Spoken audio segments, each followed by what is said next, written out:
Here are 8 things that I've done in my capacity as an MP in an attempt to bring an end to the conflict and build peace. Number 1, I've had regular meetings with victims and eyewitnesses on both sides of the conflict to help me better understand all perspectives and work on ways to support the victims of violence. One of my first meetings as a newly elected MP in July last year was with Hussam Zumlot, the Palestinian ambassador to the UK, to discuss progress towards a ceasefire and peace process. The following day, I met with families of the 7th of October hostages to listen to their stories and support their campaign to bring them home.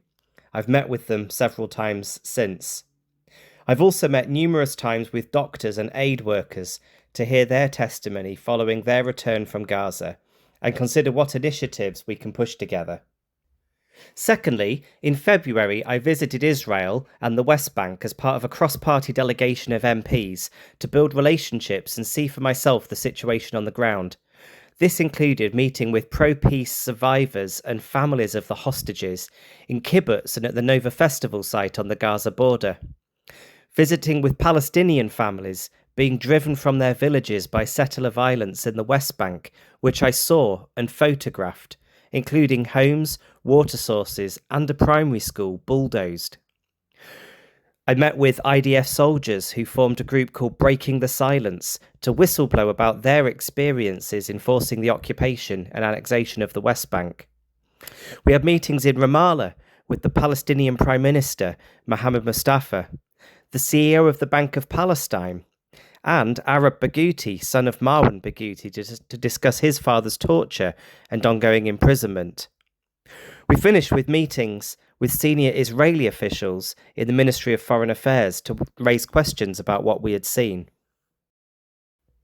Thirdly, on return to the UK, I met with the Deputy Israeli Ambassador to raise my concerns. We had a one-to-one meeting in which I gave specific examples of what I regarded as grave breaches of international humanitarian law.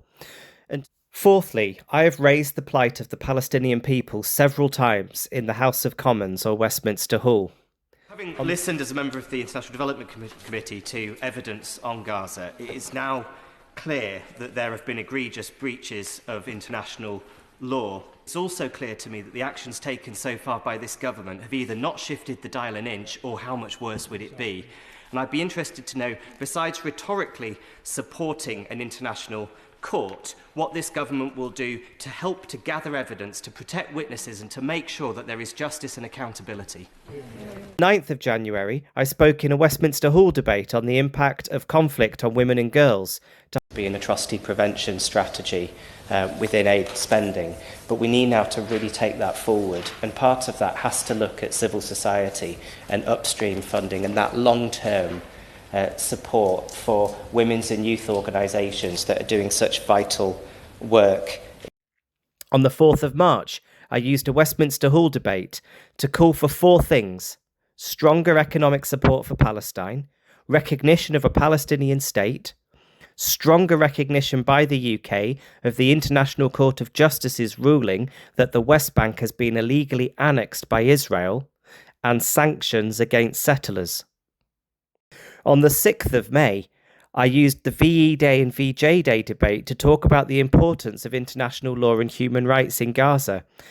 Across the world, in Ukraine, Gaza, Sudan and beyond, we see conflict once again robbing children of their homes and families of their future. Peace must be defended, not only with arms, but with unity across Europe, with moral clarity and with political courage to stand up for international law and human rights. And on the 10th of June, I told the Minister that the majority of MPs support the immediate recognition of Palestine, and I asked what he can do around the International Court of Justice's judgment that the West Bank has been annexed, and what more Britain could do to ensure that perpetrators are punished for their crimes in the West Bank. 5th, as a member of the International Development Committee, I have taken hours of evidence highlighting egregious breaches of international law. You may have seen in the media the harrowing testimony we heard from a medic who had returned from Gaza. I supported the development and publication of the subsequent report, which required the government to respond. Sixthly, I've used my privilege as an MP to host Palestinians and NGOs in Parliament to raise awareness.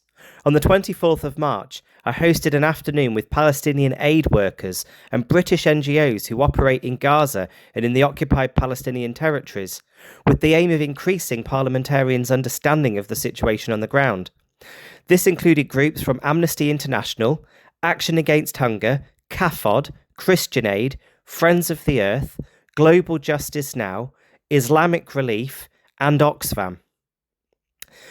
On the 3rd of June, I hosted Rabbis for Human Rights, a Jewish group promoting human rights across the region, including as civilian protection for Palestinian families being driven from their land. The meeting focused on Israeli attempts to shut down civil society and what we in Parliament could do about it. 7. I'm a UK delegate to the Parliamentary Assembly of the Council of Europe, a 306-member assembly which represents 46 countries that make up the Council of Europe, focused on promoting human rights and democracy.